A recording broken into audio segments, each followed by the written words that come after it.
আসসালামু আলাইকুম ভিউয়ার্স, সালেহাস টিনি world channel থেকে আপনাদেরকে জানাই স্বাগতম। তো আজকে আমি আরএফএল এর চেয়ার দেখাবো। আম, আমরা যারা ভাড়া বাসাতে থাকি, আমার আসলে যেহেতু ভাড়া বাসায় থাকা এবং কবে কোথায় আবার চলে যেতে হবে আমি জানি না। সো আমি হচ্ছে ডাইনিং টেবিলটা আরএফএল থেকে নিয়েছি, ওদের ওখান থেকে। তো যেন আমার পরবর্তীতে বাসা চেঞ্জ করতে হলেও যেন আমি ইজিলি এগুলা মুভ করতে পারি। তো আজকে ডাইনিং টেবিলটা দেখাবো না, আজকে হচ্ছে আমি চেয়ারগুলা দেখাতে চাচ্ছি আপনাদেরকে। তো আমার হয়েছিল কি, আমি দুইটা চেয়ার আগে নিতে পারছিলাম আর দুইটা চেয়ার হচ্ছে পরে নিছিলাম। তো ওই যে এই কর্নারের যে চেয়ারটা ওই পাশেরটা, এটা হচ্ছে আমার গতবার আগে নেওয়া ছিল, তখন আমি চারটা পাইছিলাম না।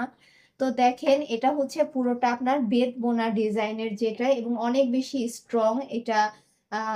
আরএফএল এর মধ্যে এটা হচ্ছে মোটামুটি সবচেয়ে ভালো চেয়ারগুলোর মধ্যে একটা। তো এটার এমআরপি ছিল হচ্ছে 1200 টাকা। তো সেই সময়ে আমরা হচ্ছে অনেকগুলা যেহেতু মাল নিয়েছিলাম, আর এটা আমরা একেবারে সরাসরি ডিলারের কাছ থেকে নিয়েছিলাম, যার কারণে হচ্ছে এটা আমার 1100 টাকা মতো পড়ছিল।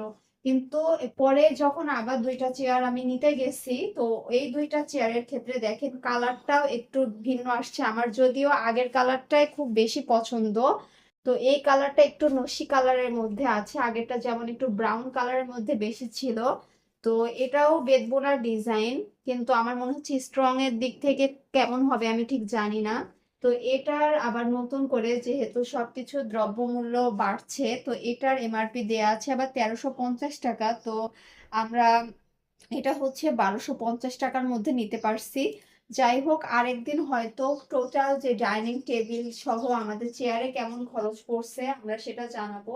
আর চেয়ারগুলো বেশ আরামদায়ক। তো আপনারা যারা মনে করছেন যে প্লাস্টিকের চেয়ার নেবেন, তারা আপনাদের পছন্দের লিস্টে এটা রাখতে পারেন। আর আপনাদের এই চেয়ারগুলো কেমন লেগেছে অবশ্যই আমাকে জানিয়েন। আপনারা কে কোথা থেকে ভিডিও দেখছেন সেটাও কিন্তু আমাকে অবশ্যই জানাবেন। তো আজকের ভিডিও এ পর্যন্তই। আসসালামু আলাইকুম।